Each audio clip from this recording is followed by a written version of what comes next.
ஒரு அழகான இபாதத். ஆனால் நிறைய பேர் அந்த இபாதத்துடைய விஷயத்தில் கவனம் செலுத்துவதில்லை. அந்த இபாதத் மனதுக்கு இனிமையானது, நிம்மதியை தரக்கூடிய இபாதத்தாகும். அதுதான் அல்லாஹுவை நினைத்து அழுவதாகும். நபிகள் நாயகம் ஸல்லல்லாஹு அலைஹி வஸல்லம் அவர்கள் இந்த இபாதத்தை மிக உயர்ந்த நிலையில் அடையாளப்படுத்தி இருக்கிறார்கள். மறுமையிலே மஹ்ஷர் மைதானத்திலே அல்லாஹு தஆலா சூரியனை நம்முடைய தலைக்கு 1 மைலுக்கு மேல் கொண்டு வந்து வைத்து விடுவார். அந்த நேரத்தில் கட்டிடங்கள் இருக்காது, மர நிழல்கள் இருக்காது, தரை கூட மணலாக இருக்க மாட்டாது. அப்படியான அந்த பயங்கரமான நேரத்தில் மனிதனுடைய உடம்பில் ஒரு துண்டு துணியும் இருக்காது, காலிலே செருப்பும் இருக்க மாட்டாது. அவ்வாறான சூழ்நிலையில் அல்லாஹு தஆலா 7 கூட்டத்தாருக்கு தன்னுடைய அர்ஷின் கீழ் நிழல் வழங்குகிறார். அந்த 7 கூட்டத்தாரில் ஒருவர் தான் ரஜுலுன் ذكرல்லாஹ ஹாலியன் ஃபஃபாதத் ஐனாஹு. தனிமையில் இருந்து கொண்டு அல்லாஹுவை நினைக்கிறான், கண்கள் நிறைந்து கண்ணீர் வடிகிறது அந்த மனிதன் என்று நபி ஸல்லல்லாஹு அலைஹி வஸல்லம் அவர்கள் சொன்னார்கள். இப்போ இது ஒரு பெரிய இபாதத். அல்லாஹுடைய அர்ஷின் கீழ் நிழலை பெற்றுத்தரக்கூடிய ஒரு இபாதத்து தான் தனிமையில் இருந்து கொண்டு அல்லாஹுவை நினைத்து அழுவது என்பது. அன்புள்ள சகோதரர்களே, உண்மையிலே இந்த இபாதத் நாம் கேள்விப்பட்ட ஒரு இபாதத்தாக இருந்தாலும் பிராக்டிஸ் பண்ணுகிற விஷயத்தில், நடைமுறைப்படுத்துகிற விஷயத்தில் நிறைய பேர் கவனம் செலுத்துவதில்லை. உண்மையிலேயே அல்லாஹுவை நினைத்து அழுவது என்பதை பொறுத்தவரையில் அல்லாஹுடைய வல்லமைகளை நினைத்து அழுவது, அல்லாஹுடைய தண்டனையை நினைத்து அழுவது, அல்லாஹுடத்திலே இருக்கக்கூடிய சுகங்கள், இன்பங்கள், சுவர்க்கம் நமக்கு தவறிவிடுமோ என்கிற கைசதத்தில் அழுவது என்பதைத்தான் அது குறிக்கும். இப்போ அல்லாஹுவை ஒரு மனிதன் நினைப்பது என்பதுதான் இந்த உலகத்தில் அவன் படைக்கப்பட்ட நோக்கமாக இருக்கிறது. அல்லாஹு தஆலா அல் குர்ஆனிலே சொல்லும்போது, யா அய்யுஹல்லதீன ஆமனு லா துல்ஹிக்கும் அம்வாலுக்கும் வலா அவுலாதுக்கும் அன் திக்ரில்லாஹ். ஈமான் கொண்டவர்களே, உங்களுடைய பொருளாதாரமும் உங்களுடைய பிள்ளைகளும் அல்லாஹுவை திக்ர் செய்வதை விட்டு உங்களை பராக்காக்க வேண்டாம். நாம் படைக்கப்பட்ட நோக்கம் அல்லாஹுவை திக்ர் செய்வது என்பதுதான். இப்போ அல்லாஹுவை திக்ர் செய்வது என்பது 2 வகைப்படும். ஒன்று, நம்முடைய நாவுகளால் நாம் செய்யக்கூடிய திக்ரை குறிக்கும். இந்த திக்ரும் கூட நம்முடைய நாவினால் நாம் செய்யக்கூடிய திக்ரும் நம்முடைய உள்ளத்தை மென்மையாக்கக்கூடியது, நம்முடைய உள்ளத்தை அமைதிப்படுத்தக்கூடியது. அல்லாஹு தஆலா வذாக்கிரீன அல்லாஹ கஸீரன் வذாக்கிராத். அல்லாஹுவை அதிகமாக திக்ர் செய்யக்கூடிய ஆண்கள், அல்லாஹுவை அதிகமாக திக்ர் செய்யக்கூடிய பெண்கள், இவர்களுக்கு அல்லாஹு தஆலா மன்னிப்பையும் சுவர்க்கத்தையும் தயார் செய்து வைத்திருப்பதாக அல் குர்ஆனிலே சொல்கிறான். இமாம்கள் இதற்கு விளக்கம் சொல்லும் போது, ஒருவர் தொழுகைக்கு பிறகு செய்யக்கூடிய திக்ர்கள், அதுபோல தூங்குவதற்கு முன்னால் செய்யக்கூடிய திக்ர்கள், அதே போல காலையிலும் மாலையிலும் செய்ய வேண்டிய திக்ர்கள், இந்த திக்ர்களை வளமையாக அவர் செய்து வருவாராக இருந்தால் அவர் வذாக்கிரீன அல்லாஹ கஸீரன் வذாக்கிராத் என்கிற இந்த குர்ஆன் வசனத்திற்குள் அடங்குவார். அல்லாஹுவை அதிகமாக திக்ர் செய்தவர் என்கிற பட்டியலில் அவர் இடம்பெறுவார் என்று குறிப்பிடுகிறார்கள். இந்த வாயினால் செய்யக்கூடிய திக்ர், ரசூல் ஸல்லல்லாஹு அலைஹி வஸல்லம் அவர்கள் சொல்கிறார்கள், நீ இந்த உலகத்தை விட்டு பிரிகிற போது அல்லாஹுவை உன்னுடைய நாவு திக்ர் செய்வதன் மூலம் ஈரமாக இருக்கட்டும் என்று சொன்னார்கள். அதாவது ஒரு மனிதனுடைய, ஒரு முஸ்லிமுடைய நாவு எந்த நேரமும் அல்லாஹுவை திக்ர் செய்து கொண்டே இருக்க வேண்டும். அல்லாஹுவை திக்ர் செய்து கொண்டிருப்பதற்கு நிறைய திக்ர்களை ரசூல் ஸல்லல்லாஹு அலைஹி வஸல்லம் அவர்கள் நமக்கு கற்றுத் தந்திருக்கிறார்கள். அதிலே குறிப்பாக காலையிலே நாம் ஓத வேண்டிய திக்ர்கள் இருக்கின்றன. அதிலும் குறிப்பாக லா இலாஹ இல்லல்லாஹு வஹ்தஹு லா ஷரீக லஹு லஹுல் முல்கு வ லஹுல் ஹம்து வ ஹுவ அலா குல்லி ஷைஇன் கதீர் என்று சொல்வது. இதை ஒருவர் 100 தடவைகள் சொன்னால் அதன் மூலம் அவருக்கு கிடைக்கிற நன்மைகளை பாருங்கள்.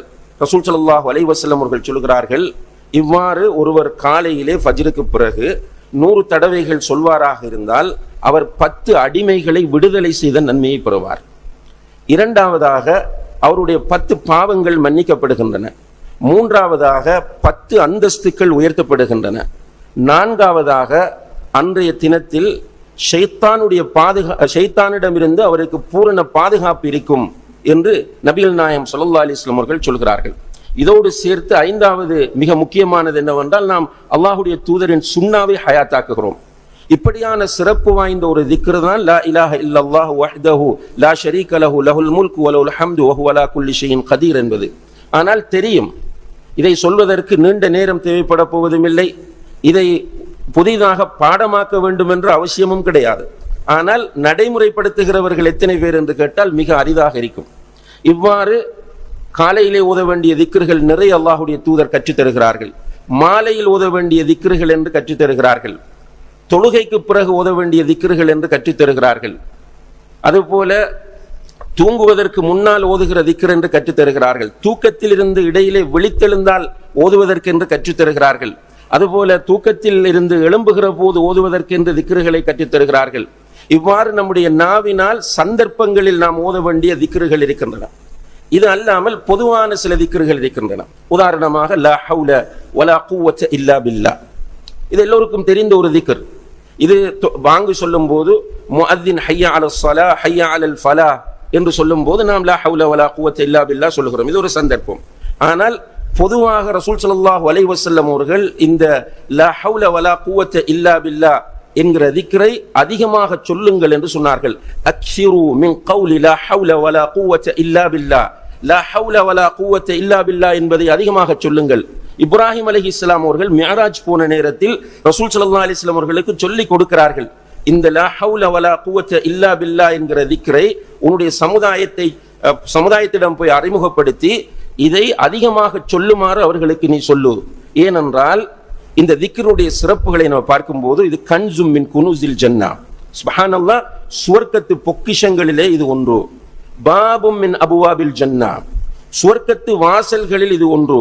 கர்சும் மின் கிராஸில் ஜன்னா, சுவர்க்கத்து செடிகளிலே இது ஒன்று என்றெல்லாம் நபிகள் நாயகம் ஸல்லல்லாஹு அலைஹி வஸல்லம் அவர்கள் சொல்லி இருக்கிறார்கள். அப்ப இந்த திக்ருகள் இது எந்த நேரமும் ஓதக்கூடியது.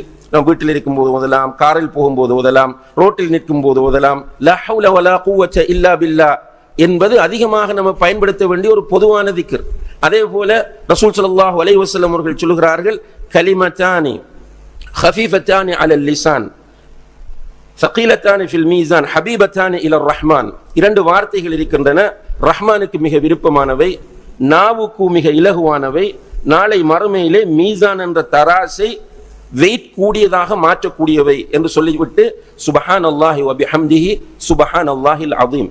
இதை எதற்கு சொல்லுகிறேன் என்றால், கண்ணியத்திற்குரிய சகோதரர், இதெல்லாம் தெரிந்த திக்ருகள். புதிதாக நம்ம உட்கார்ந்து ஒரு புக்கை எடுத்து ஒரு கிளாஸில் உட்கார்ந்து பாடமாக்க வேண்டிய திக்ருகள் கிடையாது. நம்ம எல்லோருக்கும் பரிச்சயமான திக்ருகள், ஆனால் நம்ம பிராக்டிஸ் பண்ணுவதில்லை. இவ்வாறு ரசூல் ஸல்லல்லாஹு அலைஹி வஸல்லம் அவர்கள் கற்றுத்தந்திருக்கிற இந்த திக்ருகளை சந்தர்ப்பங்களிலும் சரி பொதுவாகவும் சரி அதிகமாக நம்முடைய நாவால் திக்ரு செய்வது என்பது ஒரு வகையான திக்ர். இன்னும் ஒரு வகையான திக்ர் என்னவென்றால், அல்லாஹுவை நாம் அதிகமாக நினைப்பது. அல்லாஹுவை நினைப்பது என்பது மிகப்பெரிய ஒரு திக்ராகும்.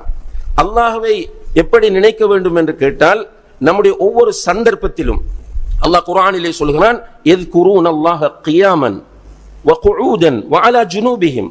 அவர்கள் நிற்கும் போதும் அல்லாஹுவை நினைப்பார்கள், இருக்கும் போதும் அல்லாஹுவை நினைப்பார்கள், படுக்கும் போதும் அல்லாஹுவை நினைப்பார்கள். சுப்ஹானல்லாஹ். இதனுடைய அர்த்தத்தை பற்றி பேசுகிற சில தஃப்சீர் ஆசிரியர்கள் சொல்கிறார்கள், இப்ப நிற்கும் போது ரோட்ல நிற்கிறோம், ரசூல் ஸல்லல்லாஹு அலைஹி வஸல்லம் அவர்கள் சொன்னார்கள், ரோட்ல நிற்காதீர்கள். சுப்ஹானல்லாஹ். தெருவிலே நீங்கள் நிற்க வேண்டாம், வீதிகளிலே நீங்கள் நிற்க வேண்டாம். அப்படி நீங்கள் நிற்க வேண்டி ஏற்பட்டால் வீதிக்கு கொடுக்க வேண்டிய ஹக்கை நீங்கள் கொடுக்க வேண்டும், தெருவுக்கு கொடுக்க வேண்டிய ஹக்கை நீங்கள் கொடுக்க வேண்டும். இப்போ ஒருவர் தெருவிலே நிற்கும் போது அல்லாஹுவை நினைப்பது, அல்லாஹுவை நினைப்பது எப்படி என்றால், ரசூல் ஸல்லல்லாஹு அலைஹி வஸல்லம் அவர்கள் ரோட்ல வெட்டியாக நிற்பதை தடை செய்திருக்கிறார்கள். அப்ப நான் நிற்க கூடாது என்று ஒருவர் நினைக்கிறார் என்றால் அல்லாஹுவை அவர் திக்ர் செய்கிறார். இல்ல, நான் நிற்க வேண்டிய ஒரு தேவை, ஒரு பஸ்ஸுக்காக காத்திருக்கிறேன், ஒரு நண்பரை காத்திருக்கிறேன், ஒரு தேவைக்காக நிற்கிறேன் என்று சொன்னால் வருகிறவர் ஒருவர் சலாம் சொல்லுகிறார், பதில் சொல்லுவார். ஏன் பதில் சொல்லுவார் என்றால், பாதையில் நீங்கள் நின்றால் பாதைக்குரிய ஹக்கை கொடுங்கள். பாதையில் உள்ள ஹக்குகளிலே ஒன்றுதான் யாராவது சலாம் சொன்னால் அவருக்கு பதில் சொல்வது. அதே போல பாதையிலே நிற்கிறோம், முன்னால் பெண்கள் போகிறார்கள், பார்வையை தாழ்த்தி கொள்வது, இதுவும் பாதைக்கு கொடுக்க வேண்டிய ஹக். இதை அல்லாஹுவை நினைத்த நிலையில் அவர் செய்ய வேண்டும். அல்லாஹுவை, அதனாலதான் உலமாக்கள் சொல்லுவார்கள், எந்த ஒரு அமலும் அல்லாஹ்விடத்திலே கபூல் செய்யப்படுவதற்கு 2 நிபந்தனைகள் இருக்கின்றன. அதிலே முதலாவது நிபந்தனை இஹ்லாஸ். இஹ்லாஸ் என்றால் என்ன? அல்லாஹுக்காக, அல்லாஹுடைய திருப்திக்காக, அல்லாஹுடைய நேசத்தை பெறுவதற்காக என்று அந்த அல்லாஹுக்காக என்கிற உணர்வோடு செய்வது முதல் நிபந்தனை. இரண்டாவது நிபந்தனை நபிகள் நாயகம் ஸல்லல்லாஹு அலைஹி வஸல்லம் அவர்கள் காட்டிய முறையில் செய்வது. இப்படி செய்கிற போது அந்த அமல் ஏற்றுக்கொள்ளப்படும் என்கிறார்கள். அப்ப இதை ஒரு அமல், ரோட்ல நிற்கிறோம், ஒருவருடைய பொருள் கீழே கிடக்கிறது, அதை எடுக்கிறோம், ஒரு பெரிய அமௌண்ட் பணம் உதாரணமாக, அந்த பணத்தை நம்ம எடுக்கும்போது அல்லாஹுடைய நினைவு வருகிறது. சுப்ஹானல்லாஹ், இது யாருடைய சொத்தோ யாருடைய பணமோ கையில எடுக்கிறோம். உடனே இது பற்றிய மார்க்க தீர்ப்பை கேட்கிறோம். ரசூல் ஸல்லல்லாஹு அலைஹி வஸல்லம் அவர்கள் சொல்லுகிறார்கள், அப்படி நீங்கள் ஏதாவது ஒன்றை புறக்கி எடுத்தால் அதை ஒரு வருடம் உங்களிடம் வைத்துக் கொள்ளுங்கள். அந்த ஒரு வருடத்திற்கு அதை நீங்கள் விளம்பரப்படுத்துங்கள், அதனுடைய அடையாளங்களை சொல்லி விளம்பரப்படுத்துங்கள். உரிமையாளர் வந்தால் அதற்கிடையில், அந்த ஒரு வருடத்திற்கு இடையில் அதனுடைய உரிமையாளர் வந்தால் கொடுத்து விடுங்கள். அது வரைக்கும் நீங்கள் பயன்படுத்தக்கூடாது. ஒரு வருடம் தாண்டிய பிறகு அந்த பொருள் உங்களிடம் இருக்கிறது, அவர் வரவில்லை என்றால் நீங்கள் பயன்படுத்தலாம், அதை நீங்கள் பயன்படுத்தலாம். ஆனால் அதற்கு பிறகு உரிமையாளர் வந்தால் கொடுக்க வேண்டும். ஆனால் பயன்படுத்துவதற்குரிய காலக்கெடு ஒரு வருடம். இந்த இடத்துல இதனுடைய சட்டத்தை நான் சொல்ல வரவில்லை. அதாவது அந்த பொருளை புறக்குகிற போது அவருடைய மனதில் அல்லாஹ் என்னை பார்த்து கொண்டிருக்கிறான் என்கிற உணர்வோடு அதை புறக்குவது. அதே போல கொஞ்சம் தூரம் போகிறார், ஒரு போத்தல் உடைந்து அதனுடைய செதில்கள் கிடக்கின்றன. நினைக்கிறார், இதை நாம விட்டுட்டு போனால் யாருடைய காலிலாவது குத்திவிடும். ரசூல் ஸல்லல்லாஹு அலைஹி வஸல்லம் அவர்கள் சொல்கிறார்கள், அல் ஈமானு பிதுஉன் வ சித்தூன அவ் சபஊன ஷுபா. ஈமான் 60-70 மேற்பட்ட கிளைகளை உடையது. அஅலாஹ லா இலாஹ இல்லல்லாஹ், அதிலே மிக உயர்ந்தது லா இலாஹ இல்லல்லாஹ். வ அத்னாஹா இமாத்தத்துல் அதா அனித் தரீக், இதிலே மிக குறைந்தது, ஈமானில் மிக குறைந்த நிலை பாதையிலே மக்களுக்கு தொல்லை தரக்கூடியவற்றை கண்டால் அகற்றி விடுவது. இப்ப இதை புறக்கி அகற்றுகிறார். அந்த நேரத்தில் அல்லாஹுடைய நினைவு அவருக்கு வருகிறது. வீட்டிலே நண்பர்களோடு உறவினர்களோடு உட்கார்ந்திருக்கிறார், அதான் சொல்லுகிறது அல்லாஹு அக்பர் அல்லாஹு. உடனே அல்லாஹுடைய நினைவு வருகிறது. முக்கியமான கெஸ்ட், வீட்டுக்கு வந்திருப்பவர்கள் விஐபிஸ், ஆனால் அதான் சொல்லுகிறது ஹய்யா அலஸ் ஸலாஹ் ஹய்யா அலல் ஃபலாஹ். அந்த நேரத்தில் அல்லாஹுடைய நினைவு உடனே வருகிறது. பள்ளிவாசலுக்கு செல்கிறார். அகிமிஸ் ஸலாத்த லிதிக்ரி, என்னை நினைவு கூறுவதற்காக வேண்டி, என்னை திக்ர் செய்வதற்காக வேண்டி தொழு என்று அல்லாஹ் சொல்லுகிறான். ஓடி வந்து தொழுகிறார். இப்படி தன்னுடைய வாழ்க்கையில் ஒவ்வொரு கட்டத்திலும் வியாபாரம் செய்கிறார். கடையிலே நிற்கும் போது ஒரு கஸ்டமர் வருகிறார், ஒரு பொருளுக்கு விலையை கேட்கிறார். அந்த விலையை பொய்யான ஒரு விலையை சொல்ல மனம் சொல்லுகிறது. அந்த நேரத்தில் அல்லாஹுடைய நினைவு வருகிறது. அல்லாஹ் குர்ஆனிலே சொல்கிறான், குத்திலல் ஹர்ராசூன், பொய்யர்கள் அழிந்து விடுவார்கள், பொய்யர்களுக்கு கேடுதான் நாசம்தான் என்று அல்லாஹ் சொல்லுகிறான். நபி ஸல்லல்லாஹு அலைஹி வஸல்லம் அவர்கள் பொய் சொல்வதை தடை செய்திருக்கிறார்கள். இல்லை, வேண்டாம், நான் பொய் சொல்ல மாட்டேன் என்று முடிவெடுக்கிறார்.